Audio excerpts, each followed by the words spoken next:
Bonjour à tous et bienvenue sur Crypto Flash, la chaîne de l'actualité crypto. Aujourd'hui, je vais vous parler de quelque chose qui est en train de se passer dans l'écosystème Cosmos, mais qui pourrait aussi impacter plusieurs autres écosystèmes crypto.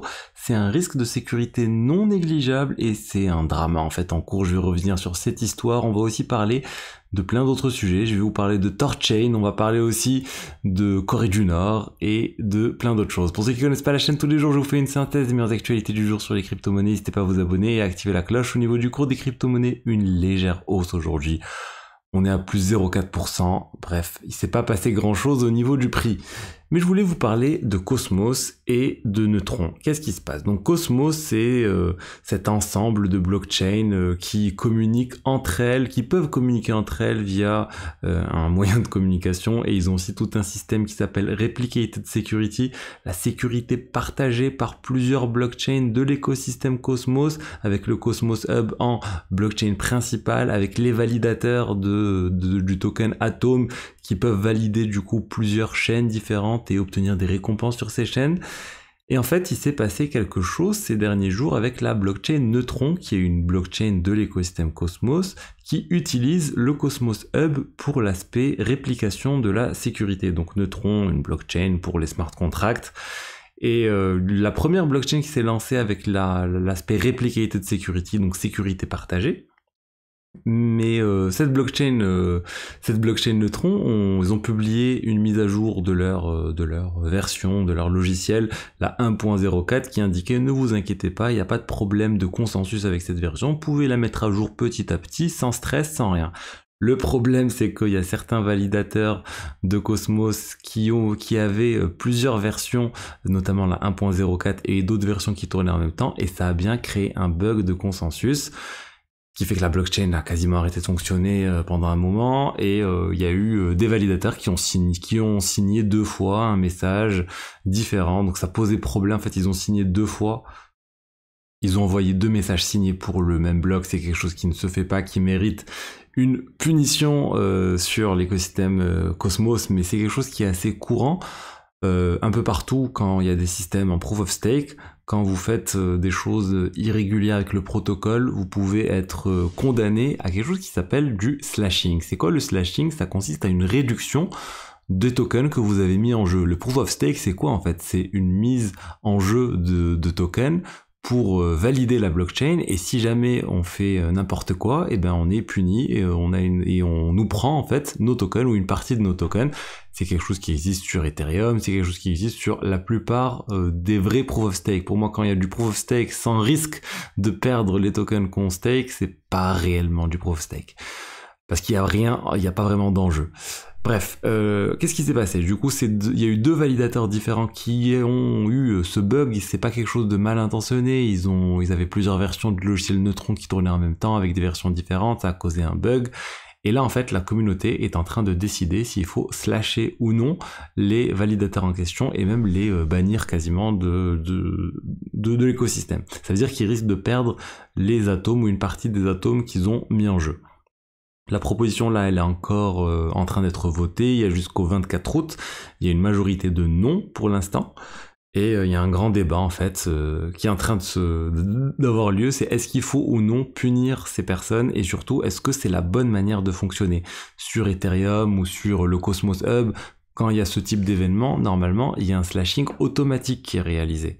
C'est-à-dire, c'est code is law, c'est le code qui décide, et puis c'est tout. Sur Cosmos, c'est pas comme ça que ça se passe. C'est la communauté, enfin sur Cosmos, sur Neutron et sur cet aspect replicated security, pour l'instant, ça se passe pas comme ça. Et c'est à la communauté de décider s'il faut se lâcher ou non. Et pour l'instant, du coup, la communauté dit non, mais s'il y a un non, ça remet potentiellement en question tout l'aspect replicated security. Il n'y a pas vraiment de sécurité s'il n'y a pas du tout de slashing pour les validateurs. Donc il y a toute une discussion, les gens sont en train de dire c'est pas normal que ça fonctionne comme ça, il aurait fallu dans un premier temps bannir, dans un premier temps slasher potentiellement, et laisser la communauté faire un retour arrière si besoin, si jamais c'était pas malveillant, ou si la communauté décidait de pas le faire.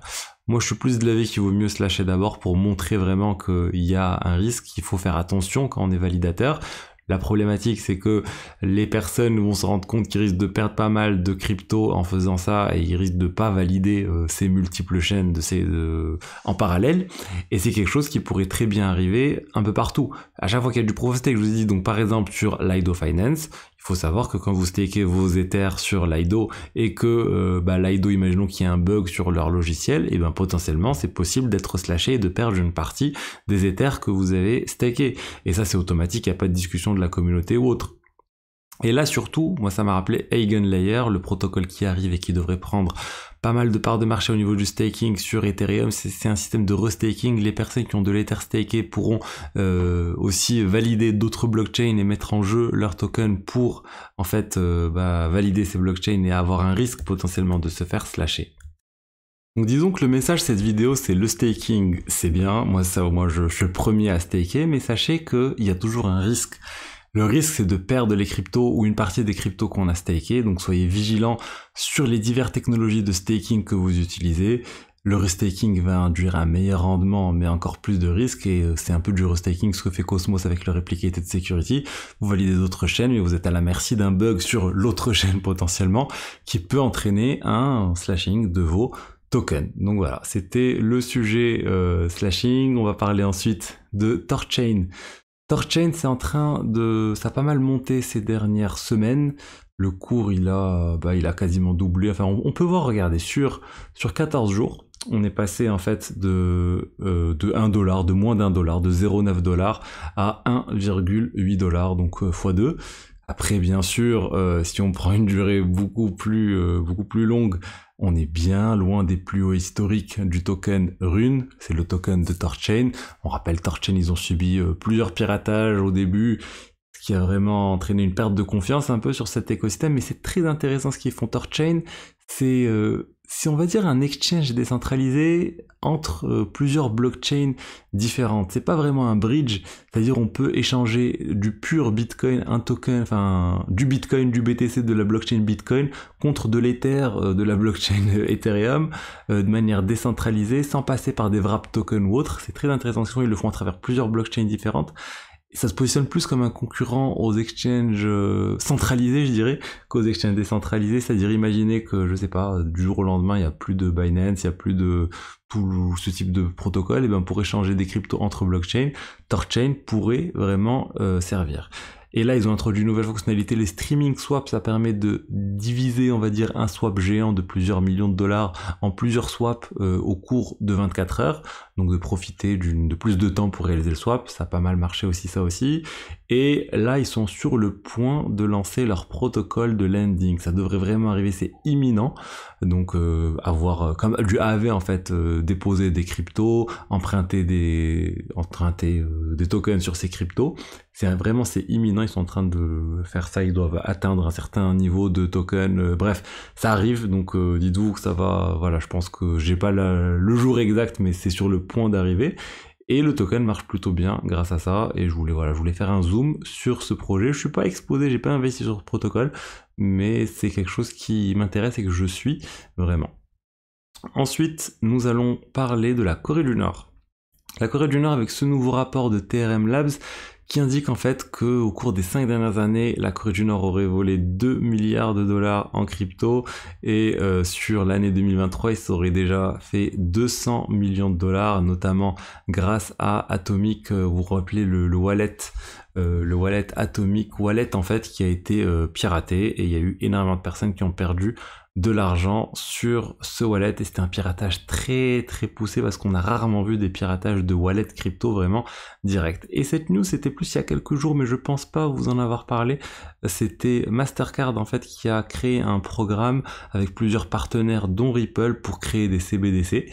Donc les monnaies numériques des banques centrales, c'est quelque chose qui arrive aussi de plus en plus, on en parle, et c'est une bonne nouvelle, on va dire, pour Ripple d'être inclus encore dans un programme. Ils sont très actifs sur les CBDC.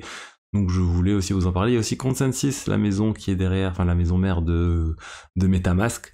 Depuis un certain temps, ils essaient aussi de travailler sur ce type de sujet. Ils ont toute une branche institutionnelle. Donc c'était le sujet aussi du jour. Et je voulais aussi corriger ce que j'avais dit dans la vidéo d'hier sur les inscriptions sur Ordinals. En fait, le nombre d'inscriptions créées sur Ordinals est quelque chose qui est toujours très haut. On est toujours à 350 000 inscriptions. Désolé. Il y a une moto qui vient de passer à côté qui a fait beaucoup de bruit. Je suis en vacances actuellement. Et par contre, ce qui a fortement baissé sur Ordinals, c'est le nombre de ventes et le volume de ventes des NFT. Ça, c'est quelque chose qui a réellement baissé.